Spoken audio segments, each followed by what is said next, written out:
Welcome to this Packet Tracer Lab. In this video, we'll learn how to configure Telnet on a Cisco router and test remote access using two different user privilege levels. In this setup, we have one router connected to a switch, and the switch is connected to a PC.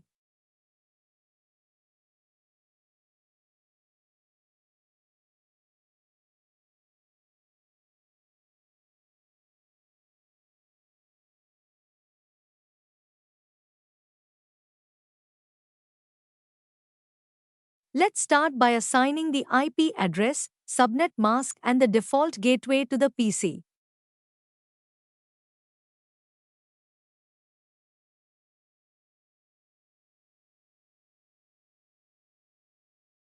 Now go to the router and enter Global Configuration Mode. Set the hostname to something meaningful, like R1. Then configure a banner message that displays when someone accesses the router. Next, configure interface GI00 with IP address, subnet mask, and enable it using the no shutdown command.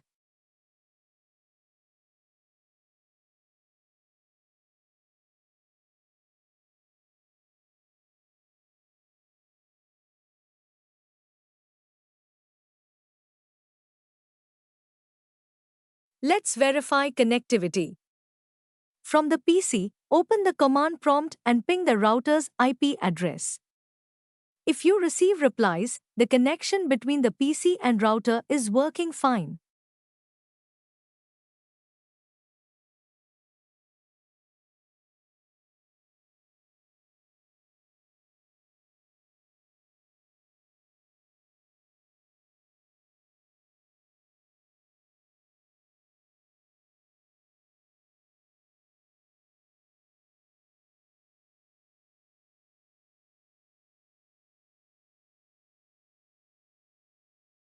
Now, let's create two users on the router.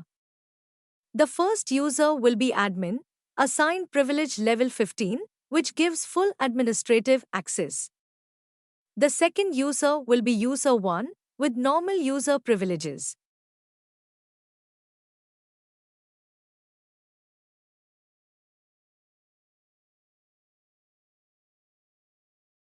Next, set an enable secret password to protect privileged executive mode. Now we'll configure Telnet access. Enter the line VTY04 configuration mode, specify transport input Telnet, and set login local. This allows remote users to access the router via Telnet using the local usernames and passwords we just created. Now remember, in Cisco Packet Tracer, we can use the Telnet command directly from the PC command prompt, but in real-world systems, especially on Windows, you first need to enable the Telnet client feature. Once you enable Telnet client, you'll be able to open command prompt and run the Telnet command just like in this lab. Before testing Telnet service, check the configuration using show running config to verify that the usernames, VTY settings, and interface configurations are correct.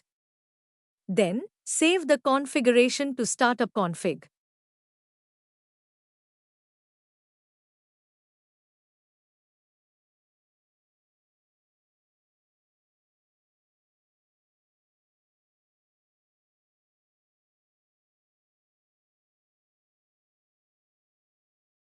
Now move to the PC, open the command prompt, and type telnet command with router's IP address. When prompted, enter the admin username and password. You'll notice that the router directly places you into privileged executive mode since the admin account has privilege level 15.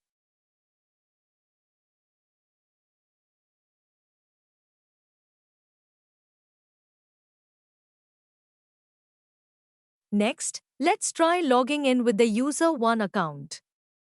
This time, after authentication, you'll land in user executive mode and you'll need to enter the enable secret password to access privileged executive mode. This demonstrates how user privilege levels affect Telnet access control. We've successfully configured Telnet remote access on a Cisco router in Packet Tracer, created multiple users with different privilege levels, and verified their access using Telnet from a PC. Thanks for watching. Don't forget to like, comment, and subscribe for more networking labs coming up next.